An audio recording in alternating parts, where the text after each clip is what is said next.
ನಮ್ಮ ಕನ್ನಡದಲ್ಲಿ ಒಂದು ಸಿನಿಮಾ ಬಂದಿತ್ತು, ಲಾಸ್ಟ್ ಬಸ್ ಅಂತ. ಇದೊಂದು ಹಾರರ್ ಸಿನಿಮಾ ಆಗಿತ್ತು. ಈ ಮೂವಿ ಹೆಸರು ನೀವು ಕೇಳೇ ಇರ್ತೀರ. ಮೂವಿ ಏನೋ ಅಷ್ಟಕ್ಕಷ್ಟೇ ಇತ್ತು, ಆದರೆ ಇದೇ ಥರದ ಒಂದು ರಿಯಲ್ ಇನ್ಸಿಡೆಂಟ್ ನಮ್ಮ ಪಕ್ಕದ ದೇಶದ ಚೀನಾ ದೇಶದಲ್ಲಿ ನಡೆದಿತ್ತು. ಇದು ಕೂಡ ಆ ದಿನದ ಲಾಸ್ಟ್ ಬಸ್ ಆಗಿತ್ತು, ರೂಟ್ ನಂಬರ್ 375. ಈ ಬಸ್ಸು ಯೋನ್ಮಿಂಗ್ ಯೋನ್ನಿಂದ ಫ್ರಾಗ್ರೆಂಟ್ ಹಿಲ್ಸ್ ಕಡೆ ಹೋಗ್ತಿತ್ತು. ಈ ಬಸ್ನಲ್ಲಿ ಡ್ರೈವರ್ ಜೊತೆ ಒಬ್ಬ ಲೇಡಿ ಕಂಡಕ್ಟರ್ ಮತ್ತು 5 ಜನ ಪ್ರಯಾಣಿಕರು ಇರ್ತಾರೆ. ಆದರೆ ಅವತ್ತಿನ ಆ ಪ್ರಯಾಣ ಅವರೆಲ್ಲರ ಜೀವನದ ಮೋಸ್ಟ್ ಹಾರಿಫೈಯಿಂಗ್ ಪ್ರಯಾಣ ಆಗುತ್ತೆ ಅನ್ನೋದು ಅವರಿಗೆ ಕಲ್ಪನೆ ಕೂಡ ಇರಲಿಲ್ಲ. ಚುಮು ಚಳಿನಲ್ಲಿ ಸುಮಾರು 11-12 ಗಂಟೆ ರಾತ್ರಿ ಹೊತ್ತಿನಲ್ಲಿ ಹೊರಟಿದ್ದ ಆ ಬಸ್ ಸಿಟಿಯನ್ನು ದಾಟಿ ಹಾಗೆ ಮುಂದಕ್ಕೆ ಹೊರಟಿತ್ತು.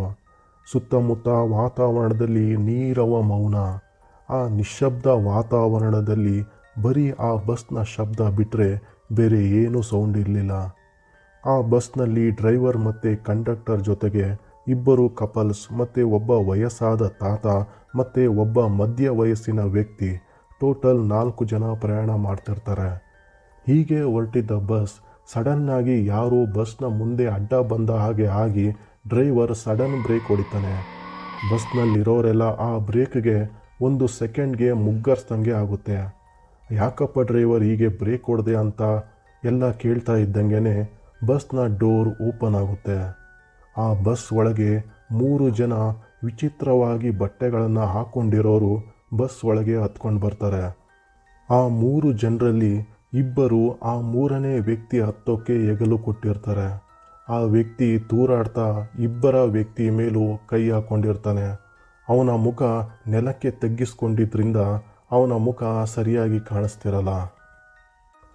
ಇದಲ್ದಿರ ಭಯ ಬೀಳುವಂಥ ವಿಷಯ ಅಂದರೆ ಈ 3 ಜನ ಚೀನಾದ ರಾಜರ ಕಾಲಕ್ಕೆ ಹೋಲುವಂಥ ಬಟ್ಟೆಗಳನ್ನು ಹಾಕ್ಕೊಂಡಿರ್ತಾರೆ. ಇವರ ಮುಖಗಳು ಕೂಡ ಭಯಂಕರವಾಗಿ ಅರಿಶಿನ ಮೆತ್ಕೊಂಡಿರ್ತಾರೆ. ಇವರನ್ನು ನೋಡಿದ್ರೆ ನಮ್ಮಂಥವ್ರು ನಿಮ್ಮಂಥವ್ರು ಯಾರೇ ಆದ್ರೂ ಭಯ ಬಿದ್ದೇ ಬೀಳ್ತೀವಿ. ಬಸ್ನಲ್ಲಿರೋರಿಗೂ ಕೂಡ ಹಾಗೆ ಭಯ ಸ್ಟಾರ್ಟ್ ಆಗುತ್ತೆ. ಎಲ್ಲರೂ ಒಬ್ಬರ ಮುಖನ ಒಬ್ಬರು ನೋಡ್ಕೋತಾರೆ. ಅವರ ಭಯನ ನೋಡಿದ ಡ್ರೈವರ್, ನೀವೇನು ಭಯ ಪಡಬೇಡಿ, ಇವರು ಯಾವುದೋ ಡ್ರಾಮಾದಲ್ಲಿ ಆ್ಯಕ್ಟಿಂಗ್ ಮಾಡಿಕೊಂಡು ಅದೇ ಬಟ್ಟೆಯಲ್ಲಿ ಬಂದಿದ್ದಾರೆ ಅನಿಸುತ್ತೆ. 3 ಜನಕ್ಕೂ ಎಣ್ಣೆ ಜಾಸ್ತಿ ಆಗಿರ್ಬೋದು, 3 ಜನ ತೂರಾಡ್ಕೊಂಡೇ ಇದ್ದಾರೆ, ನೀವೇನು ಭಯ ಬೀಳಬೇಡಿ ಅಂತ ಡ್ರೈವರ್ ಎಲ್ಲರಿಗೂ ಸಮಾಧಾನ ಮಾಡ್ತಾನೆ. ಹೀಗೆ ಡ್ರೈವರ್ ಮಾತಾಡ್ತಾ ಇರೋಗೇನೆ ಆ 3 ಜನ ಒಟ್ಟಿಗೆ ಸೇರಿ ಬಸ್ನ ಕೊನೆ ಸೀಟ್ಗೆ ಹೋಗಿ ಕೂತ್ಕೋತಾರೆ. ಡ್ರೈವರ್ ಹಿಂದೆನೇ ಕೂತಿದ್ದ ತಾತನಿಗೆ ಏನೋ ಒಂಥರದ ಕಸಿವಿಸಿ ಹಿಂದೆ ತಿರುಗಿ ಆ 3 ಜನರನ್ನೇ ನೋಡ್ತಾನೆ ಇರ್ತಾರೆ. ಹೀಗೆ ಬಸ್ ಮುಂದಕ್ಕೆ ಹೋಗ್ತಾ ಇನ್ನೇನು ಘಾಟ್ ಸೆಕ್ಷನ್ ಸ್ಟಾರ್ಟ್ ಆಗ್ತಾ ಇದ್ದಂಗೆ ಒಂದು ಸ್ಟಾಪ್ ಬರುತ್ತೆ. ಆ ಸ್ಟಾಪ್ನಲ್ಲಿ ಆ ಯಂಗ್ ಕಪಲ್ಸ್ ಕೆಳಗೆ ಇಳ್ಕೋತಾರೆ.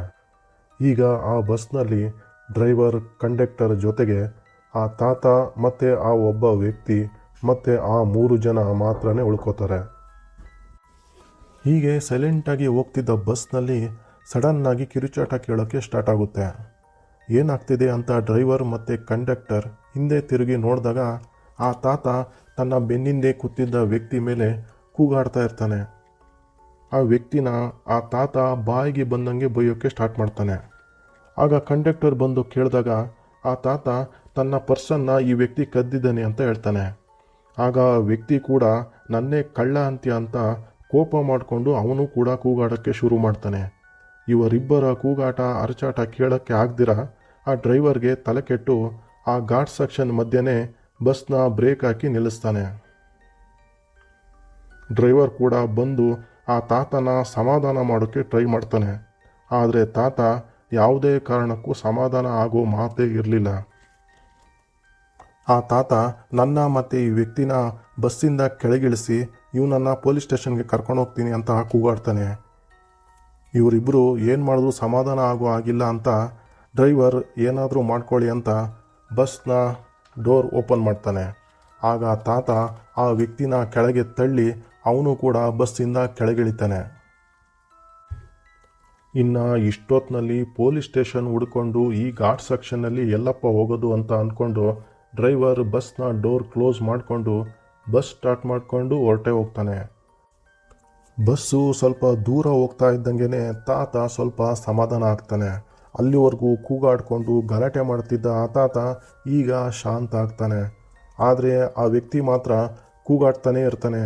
ನೋಡು, ಇವಾಗ ನಿನ್ನಿಂದ ಬಸ್ ಕೂಡ ನಮ್ಮನ್ನು ಬಿಟ್ಟೋಯ್ತು. ನಿನ್ನ ಪರ್ಸನ್ನ ನಾನು ಕದ್ದಿಲ್ಲಯ್ಯ. ಈ ಕಾಡಲ್ಲಿ ಎಲ್ಲೋಗನ ಪೊಲೀಸ್ ಸ್ಟೇಷನ್ ಹುಡ್ಕೊಂಡು ಅಂತ ಗೋಳಾಡ್ತಾನೆ. ಆಗ ತಾತ ಮುಗುಳ್ನಗುತ್ತಾ, ನೀನು ನನ್ನ ಪರ್ಸನ್ನ ಕದ್ದಿಲ್ಲ ಅಂತ ನನಗೆ ಗೊತ್ತು. ಆದರೆ ಬಸ್ಸಿಂದ ಆಚೆ ಬರೋಕ್ಕೆ ಅಂತಾನೆ ನಾನು ಹೀಗೆ ಮಾಡಿದೆ. ಇದರಿಂದ ಇಬ್ಬರ ಜೀವನೂ ಉಳಿತು ಅಂತ ನಿಮಗೆ ಗೊತ್ತಾ ಅಂತ ಕೇಳ್ತಾನೆ. ಅದಕ್ಕೆ ಆ ವ್ಯಕ್ತಿ, ಜೀವ ಹೇಗೆ ಉಳಿತಯ್ಯ? ಇಬ್ಬರು ಈ ಕಾಡಲ್ಲಿ ಸಿಗಾಕೊಂಡಿದ್ದೀವಿ. ಈಗ ಕಾಡಲ್ಲಿ ಇಷ್ಟೊತ್ತಿನಲ್ಲಿ ಏನಾದರೂ ಆದರೆ ನಮ್ಮನ್ನು ಹೇಳೋರು ಕೇಳೋರು ಯಾರೂ ಇಲ್ಲ ಅಂತ ಗೊತ್ತಾ ನಿನಗೆ ಅಂತ ಕೇಳ್ತಾನೆ. ಅದಕ್ಕೆ ಆ ತಾತ, ಹೌದು ಸ್ವಾಮಿ, ನನಗೆಲ್ಲ ಗೊತ್ತು, ನಾವು ಕಾಡು ಮಧ್ಯೆನೇ ಇದ್ದೀವಿ ಅಂತ. ಆದರೆ ಬಸ್ಸಲ್ಲಿ ನಿನಗೇನು ವಿಚಿತ್ರ ಅಂತಲೇ ಅನಿಸಿಲ್ವಾ? ಲಾಸ್ಟ್ನಲ್ಲಿ ಹತ್ಕೊಂಡ್ರಲ್ಲ ಆ 3 ಜನ, ಅವರನ್ನು ನೀನು ಸರಿಯಾಗಿ ನೋಡ್ದ?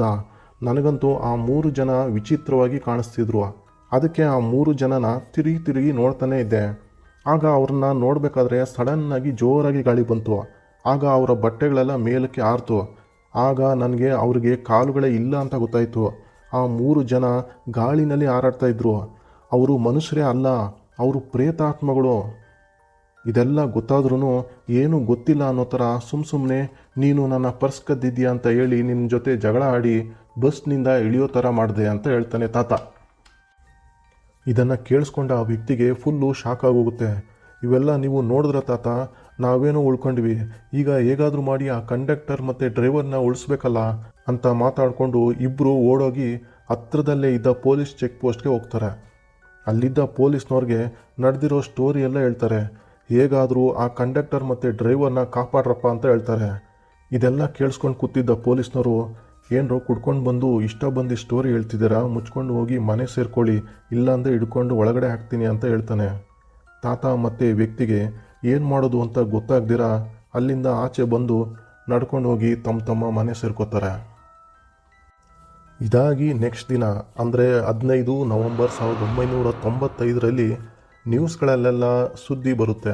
ಬೀಜಿಂಗಿಂದ ಹೊರಟಂಥ ಬಸ್ ತನ್ನ ಡೆಸ್ಟಿನೇಷನ್ ಫ್ರಾಂಕ್ಟನ್ ಹಿಲ್ನ ಮುಟ್ಟೇ ಇಲ್ಲ ಅಂತ.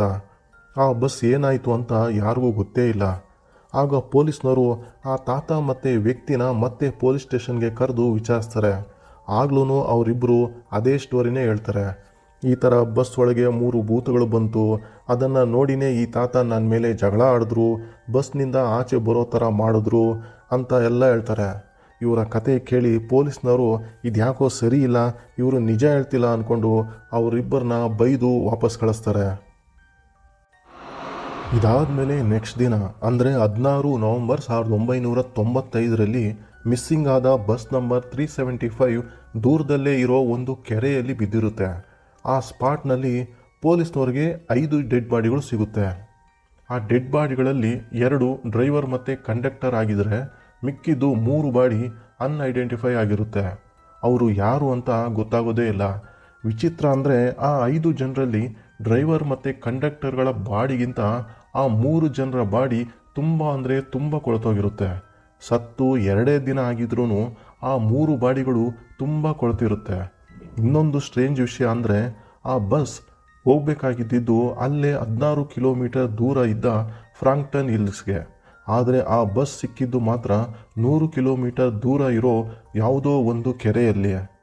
ಇನ್ನೊಂದು ಪಾಯಿಂಟ್ ಅಂದರೆ ಆ ಬಸ್ನಲ್ಲಿ 100 ಕಿಲೋಮೀಟರ್ ದೂರ ಹೋಗೋ ಅಷ್ಟು ಡೀಸೆಲ್ ಕೂಡ ಇರಲಿಲ್ಲ. ಆದರೆ ಆ ಬಸ್ ಅಷ್ಟು ದೂರ ಹೋಗೋಕ್ಕೆ ಹೇಗೆ ಸಾಧ್ಯ ಆಯಿತು ಅಂತ ಪೊಲೀಸ್ನವರು ಆ ಬಸ್ನ ಫ್ಯೂಲ್ ಟ್ಯಾಂಕ್ ಚೆಕ್ ಮಾಡ್ತಾರೆ. ಆಗ ಆ ಟ್ಯಾಂಕ್ ಪೂರ್ತಿ ರಕ್ತದಿಂದ ತುಂಬೋಗಿರುತ್ತೆ.